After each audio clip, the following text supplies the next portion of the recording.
Zone of the Unseen presents Catherine Ponder, the book that could stop all wars. Chapter 1. The Planet of Illusion. They called it Elindra, a planet dressed in the costume of peace, progress, and prosperity. But beneath its golden towers and glowing skies, a darker truth churned. The elite, the 1%, lived in cities above the clouds, bathed in silence, worshipped by systems they didn't even touch. And the 99%? They fought wars they didn't start, died in lines for jobs that led nowhere, and praised puppet kings who ruled with invisible chains.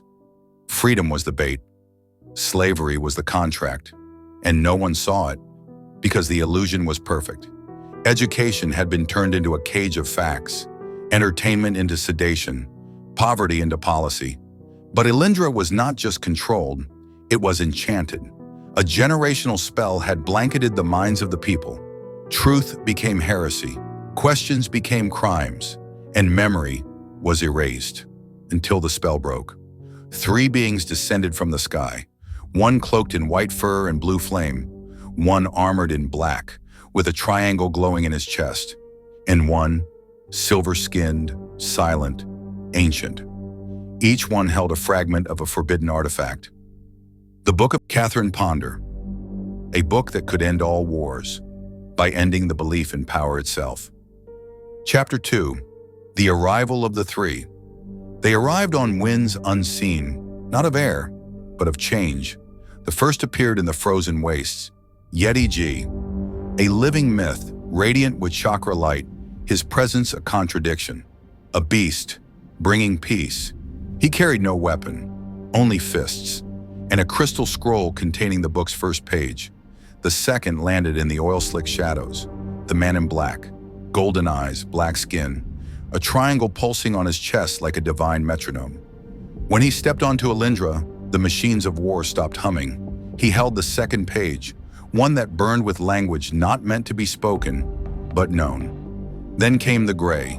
No sound, no storm, just stillness. He floated from a rift in the sky, his mind a vault of impossible knowledge. He held no scroll, because he was the final page.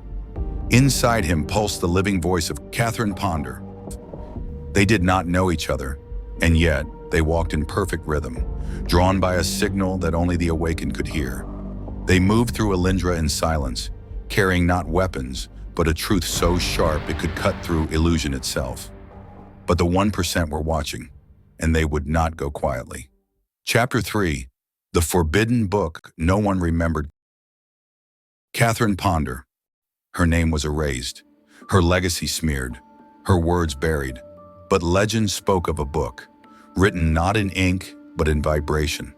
7 affirmations, each one a code, each one a weapon against the mind spell that had trapped the planet in synthetic peace. The rulers feared the book.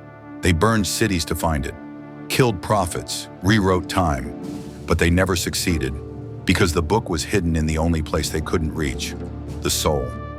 Now with the fragments reunited, the book was waking. The scroll glowed in Yeti G's hands. The page in the man in black's grasp began to hum, and the gray began to speak with a voice that wasn't his. The planet began to tremble because the people were beginning to remember. Chapter 4. The Awakening begins. It started with whispers, then dreams, then moments of clarity so sharp they shattered sleep. A mother spoke a forgotten line while rocking her child, and the fever vanished. A factory worker muttered a strange phrase and wept, but didn't know why. The affirmations were leaking, from the book, from the stars, from deep within the people themselves. I am not property. My mind is the law. I remember who I am. I am free. The 1% panicked. They unleashed memory fogs, media blitzes, AI preachers. But it didn't work. The fire had caught. The spell was breaking. Because once a soul awakens, it cannot go back to sleep. Chapter 5. Echoes in the Machine. The affirmations multiplied. Children scrawled them in dirt. Lovers carved them into walls. Dying men whispered them with their final breath. My body is a garden, not a cage. I am the architect of my own reality. I choose love over fear. I see the unseen. I know the unknown. I am sovereign. The machines glitched. Drones fell. Propaganda feeds began spitting out affirmations instead of fear. The elite called it a virus, but it wasn't code. It was consciousness. Yeti G, the man in black, and the gray followed the pulsing map. It led not to a place, but to a moment when humanity would speak in one voice, and the illusion would dissolve. Chapter 6, the reading of the book. There was no stage, no speech, no leader, just presence. Millions gathered across the planet, in homes, in fields, in prisons, in silence. The three stood together. The book assembled between them, not as paper, but as light. The gray spoke, but the voice was not his.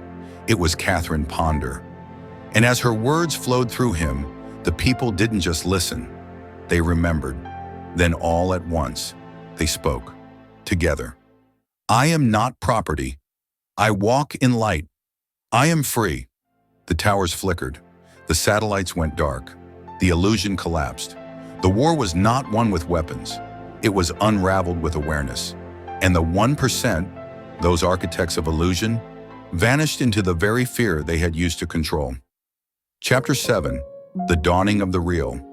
There were no victory parades, no banners. A planet exhaling.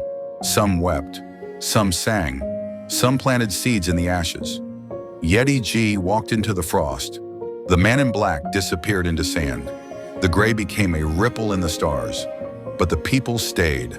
They built schools with no walls, hospitals with no locks, homes made of sound and intention. They listened to the land, themselves, each other. And for the first time in memory, Alindra smiled. The book was not an ending. It was an invitation, a blank page, and every soul was the new author. Catherine Ponder's voice echoed one last time.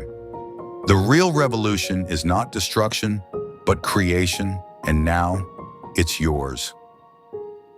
They said dreams were dangerous, but dreams built this new world. They said utopia was fiction, but fiction is just reality waiting for belief. This wasn't the end. This was the unveiling. What you've just heard was a story filled with symbols. Yeti G, the gray, the man in black. They represent aspects of you, your courage, your wisdom, your power. But the affirmations they shared, those are real, taken directly from the teachings of Catherine Ponder. These are spiritual laws that work, if you work them. This story isn't about fantasy. It's about your inner reality and the power that already lives inside your words, your thoughts, your heart. Divine love now dissolves and dissipates every wrong condition in my life. Divine love is the most powerful chemical in the universe, and I am filled with divine love. Use this for healing relationships, emotional blocks, or inner peace. I am now open and receptive to the rich blessings of the universe. I gladly receive. Perfect for breaking the habit of resistance or unworthiness around money and abundance.